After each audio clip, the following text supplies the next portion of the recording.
Hey, I'm Jam. And I'm Jason. And we're back, Podcast for Your Life. We are not dead. We're Yes. still here. And today, we're going to say hello to the topic of goodbyes. Don't be worried. We're not saying goodbye, really, but we do have a guest, our coworker, Emily. Emily, would you like to introduce yourself? Hello. Goodbye. I am Emily. Emily, Wow. why, other than just the fact that you are a good person to have on a podcast, why are you on this specific episode? Yeah, my entire week this last week has been full of good and bad goodbyes. I am ending my internship here at the office, so I am goodbye for now, ing a lot. She's not leaving in the sense that we'll still get to work with her in the future, most likely. But she either way is moving for now too. So yeah. So that's, yeah, so she's experiencing a pretty significant goodbye at this moment.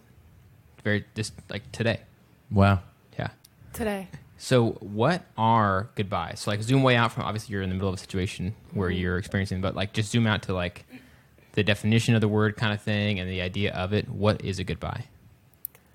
A goodbye is your final interaction with someone. Could be temporarily, could be permanently.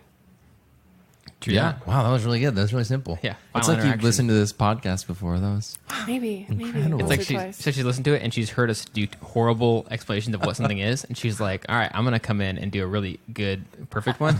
nailed it. No rehearsal needed. So I also think, too, what's something interesting to me is that the strangeness of the word. So goodbye, Yeah. meaning like bye is already, I guess, a kind of well understood word in our language, but then goodbye has always been strange to me because it's a strange part of speech. We don't put good in front of something in that exact way in most other situations.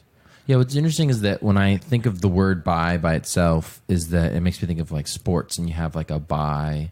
In other words, a bye is like you get to skip playing a week or something. And so I'm not really sure how that ties into like Is that spelled the same way? Yeah, BYE, yeah. So it's interesting. It's like, okay, I don't know the origins of the actual word bye, but if it has to do with like a pass or like you'll come back or something, I don't know if that's part of the definition. Or It is a weird word, which I think just leads into Yeah. acting out the word as being weird. Yeah. Like it leads to weird interactions sometimes. Yeah, and I think it's meant to be, like maybe we always use the word goodbye, but whenever there was a difference between bye and goodbye, when people started consciously using goodbye, whenever that was, it probably was intended to be positive. Like that's probably why that version of the word exists. Like goodbye meaning like almost like good luck or like best wishes to you in the next thing. Surely that's why we started adding good in there in some way. Sure. Surely it's intended for something good, even if it's unknown what the person's next thing is. yeah. So I think nowadays we've shortened it to just bye, I think, out of just convenience. But I think when people say bye, they still mean goodbye or whatever. So Yeah. I think goodbyes in other languages are also pretty interesting. They're like if you directly translated into English, some goodbyes have like deeper meanings. Yeah. Like instead of just like bye, it could be like bye Felicia, bye, or it could just be like oh bye, I'll see you later. Yeah. Or like some are like shalom yeah, kind of thing, like where it's like, it means like peace to you or like, yeah. yeah, There's blessings. just the way that different languages do goodbyes. Sometimes they're like, whoa, I wish we had. Like if I said that in English, that'd be super formal or whatever. But if that's like the common word, Yeah. it's interesting. What, Emily, are goodbyes easy or difficult? It totally depends on the person that you're interacting with. Uh-huh. I think it depends on your like relationship level with that person. If you have like a deep relationship and you really like the person, Yeah. I think that goodbyes are a special time, can be emotional time. But sometimes it's just like something you totally brush off. You're like, yeah, bye, goodbye, Yeah. see you later kind of thing. And sometimes it lacks emotion, but the ones that have a lot of emotion are pretty significant. Yeah. So whenever there's ones that have a lot of emotion, are you a person that tends to like shy away and try to avoid it a little bit? Or are you the kind of person that like, oh, this is an emotional one, I'm going to embrace this situation? Because like a lot of people, I think I'm sometimes like this. If it's a really deep relationship or whatever, I almost like rather avoid it and just kind of pretend like it's not happening than really face it, if that makes sense. But what do you? Yeah, goodbyes with my fiance. We're long distance, so saying goodbye to him when we end our time together is something that I do embrace. Yeah. But I think any other person, I think I'm kind of like, yeah, I'm not going to really make this anything more than it needs to be, because I don't think I need to draw out that emotion anymore. Yeah. Yeah. Nice. Yeah, I think, like you said, it depends on the context. Like, sometimes it's like, oh, goodbye, I'll see you tomorrow, or oh, goodbye, I'll see you, at work tomorrow, or church or whatever. And sometimes those goodbyes are just like, we don't think twice about it because we'll see you, whatever. But then if it's like, goodbye, I'm moving away, or goodbye, I'm leaving this job, or goodbye, this person's dying, whatever. Then it's like there's different ways of reacting to those goodbyes. So Yeah. so there's a pretty broad spectrum of goodbying. Yeah. I think when it's an indefinite goodbye, like this is a goodbye for now. For me, this internship is ending. Yeah. I will come back. I just don't know how long it's going to be until I come back, which makes goodbyes more awkward. Yeah. Yeah. Yeah. And I feel like one thing that's hard, if there's a familiar relationship you have and you're saying goodbye to someone you really love, but it's like a really clear relationship, it's difficult, but not like impossible. What kind of gets me sometimes is when there's a goodbye and it feels like there's a lot of pressure around it. So like, oh, this friend of mine, or like a relative that maybe like I'm not as close with now, but used to be, or anything a little complicated, not a clean cut relationship.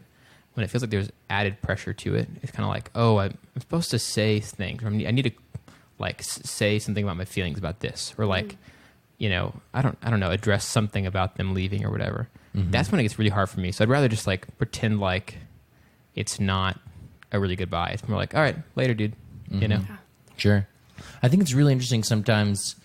For me, the hardest goodbyes aren't when somebody's passing on, but when I like move away, or the person moves away, and I'm like, I'm saying goodbye, but the feelings I have right now are because I don't know what our relationship's going to look like. Yeah. In this next stage. Like when I moved from Virginia to Texas 14 years ago, I was really good friends with this one guy, and it was like, I hope we can still be friends. Like, I don't have any good friends anymore, Yeah. And thankfully, we've still been able to keep in touch to some extent over the past 14 years, which is really cool. But it was always like how is this going to work out? Or even if like a coworker goes away, like finds another job, and you're like, dude, I love this guy. Like, we've had some people like that in the past couple of years, and it's like a part of it feels like they're not dying, but there's a sense of loss, because you're like, I don't know what the relationship's going to look like with this person, and I want it to continue, but I don't know. Yeah, in those situations, it's like, okay, this person's not actually moving; they're just changing jobs. Yeah. But realistically, I'm not going to see them. Yeah. Potentially, this could be the last time I see them, because like we're not going to be in the same building every day. Yeah. And it's like, how natural is it going to be? Am I going to bump into them somewhere, or like hang out with them? Maybe not. I don't know. So I've had a similar situation with like friends whenever I've like moved away to go to college. There's a really good friend of mine who's my best friend through like elementary and middle and high school. And it was tough because he was going to go to school in the town we grew up in. And we had actually kind of made fun of that idea. But most of the time growing up, like the idea of just staying in that town. And then he did that. And so I was like, ooh. And it also wasn't clear about what our relationship would be like in the future. So I would come back home sometimes, and the expectation would be from him that we would hang out a ton, mainly because a lot of people had moved away. So he was understandably pretty lonely. And so it was like odd. And so we never had a really very good goodbye, because I would come back some, but there was a definite moment of like, our relationship's going to change because we're not going to live in the same town again, probably ever. But we never addressed that. So it made it rough. And it still feels like, man, I think we could have done that better. I kind of regret that, because you can kind of stay friends with somebody long distance if you transition well. So, Emily, you've been able to go back and visit Tim a bunch over the past like 8 months or so, visit your fiance. who's on the show a while ago. Oh, yeah, we should've said full that. circle. Yeah. Man, I can't Wow. believe that wasn't like the first thing you let me. He was Crying for your life. Crying for your life. Yeah, Yep. yeah. Go back and listen to that one. So you've been able to go back and visit, and you've obviously come back each time, surprisingly. Do you guys just like drop each other off at the airport and like, okay, see you soon? Or is there like this ritual that you guys have? Definitely a ritual over just dropping each other off at the airport. So the majority of the time I go back home to Illinois to visit him, and we have this, we've kind of like nailed down this whole routine. Like we were saying, it's like a really emotional thing, and that's something that, well, if you listen to Crying for Your Life, neither of us are afraid to really hone in on, like dragging out the emotions. There's like goodbye parties and going away parties, and this is just a way for us to like sort of celebrate the time that we had together and like really sort of prepare our hearts well for being apart again. So we'll leave for the airport, which is like 2 hours away from my hometown back in Illinois, like an extra hour early, and we just like take our time getting to the airport. We have this whole playlist that we listen to and everything, and then there's a hotel on our way to the airport that we stop and like hang out in the lobby and just like have good conversation for a while, 30 minutes, whatever, and then get back in the car and do the actual like getting to the airport, going through that sort of thing. There's like 2 specific songs that we listen to in that like the last half of the drive there. Yeah, it's pretty extreme, pretty dramatic, but yeah, there's a lot of tears and a lot of just emotion in that, and I think we are not afraid to, like I said, hone in on that. And I think it's good. It's been good to sort of have a routine, to sort of know what to expect in a goodbye. It's hard. It's hard to say goodbye sometimes. And so to know, like, this is what we do when we say goodbye has made it easier. Yeah. I think that's really cool, though, because, like, because you guys live, like, 2 hours away from the airport, that would be, if you just drove straight to the airport, it probably would be terrible, because it's just like, we're stuck in the car for 2 hours. We really like hanging out with each other, and we're going to miss each other. And we're just like, you're just like, every mile you get closer and closer to the airport would be just harder and harder. But the fact that you guys have this like ritual probably helps a little bit, or especially if you have kind of like a debrief, like you get to that hotel and there's like a debrief time. Sit in the lobby and just talk. Yeah, I think that's smart. I think that actually is probably a really cool, way to help or whatever. Yeah, So. He cries a lot during that time.